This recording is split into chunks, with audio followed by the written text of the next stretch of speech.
हमार अनुभव कहेला खामोशियाँ ही बेहतर बा, शब्दों से लोग रूठेला बहुत। जिंदगी गुजर गई सबके खुश करे में, जे खुश भइल वो आपन ना रहे, जे आपन रहल वो कबो खुश ना भइल।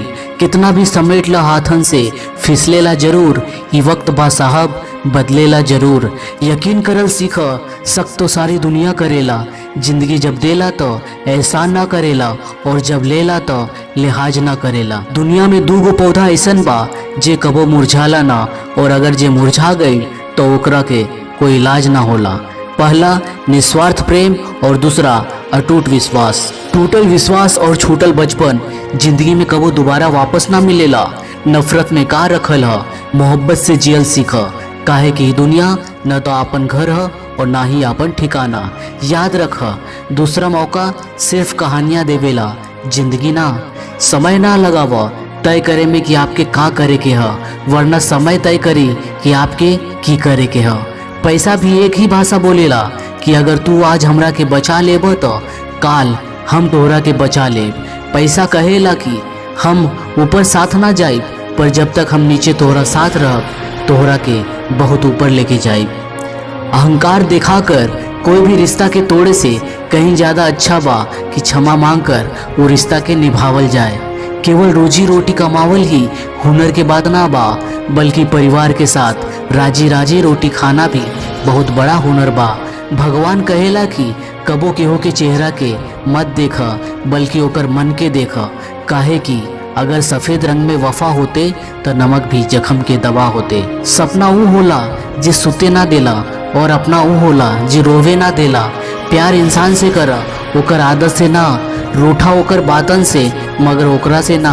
भूला ओकर गलतियाँ के, पर ओकरा के ना, काहे कि रिश्तन से बढ़कर कुछ भी ना होला। स्वामी विवेकानंद जी कहलन कि तू हमरा के पसंद करा या हमरा से नफरत, दोनों ही हमरा पक्ष में बा। काहे कि अगर तू हमरा पसंद करेला तो हम आपके दिल में रहब, और अगर तू हमरा से नफरत करब तो हम आपके दिमाग में रहब, पर रहब आपके पास ही। आँख कितनों भी छोट काहे ना हो, ताकत तो ओकरा में आसमान देखे के होला। जिंदगी एक हसीन ख्वाब बा, बस जिए के चाहत होवे के चाही। गम खुद ही खुशी में बदल जाई, सिर्फ मुस्कुरावे के आदत होवे के चाही। सबके दिलन के एहसास अलग होला, ये दुनिया में सबका व्यवहार अलग होला।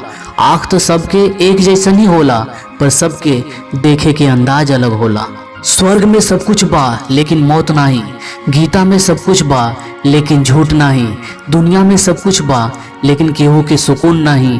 आज के इंसान में सब कुछ बा लेकिन सब्र नहीं।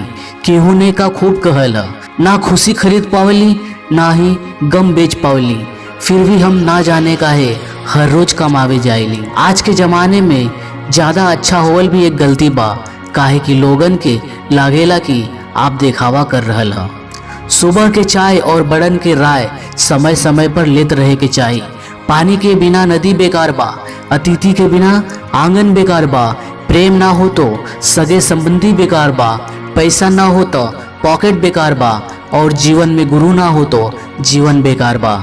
समय हर समय के बदल देवेला, सिर्फ समय के थोड़ा सा समय देवे के पड़ेला। हम तो खुशियाँ उधार देवे के कारोबार करेली साहेब, केहू वक्त पर लौटाला नहीं, एकरे लिए घाटे में चल रहल है। जिंदगी के सफर से बस इतना ही सबक सीखले हैं, सहारा कोई कोई देवेला, धक्का देवे के लिए तो हर शख्स तैयार बैठल बा। एक बेर इंसान कोयल से कहले कि तू काली ना होते तो कितना अच्छा होते। सागर से कहले कि तोहर पानी खारा ना होते तो कितना अच्छा होते।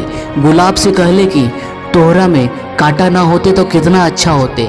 तब तीनों ने एक साथ कहले कि हे इंसान, अगर तोहरा में दूसरन के कमियां देखे की आदत ना होते तो तू कितना अच्छा होता।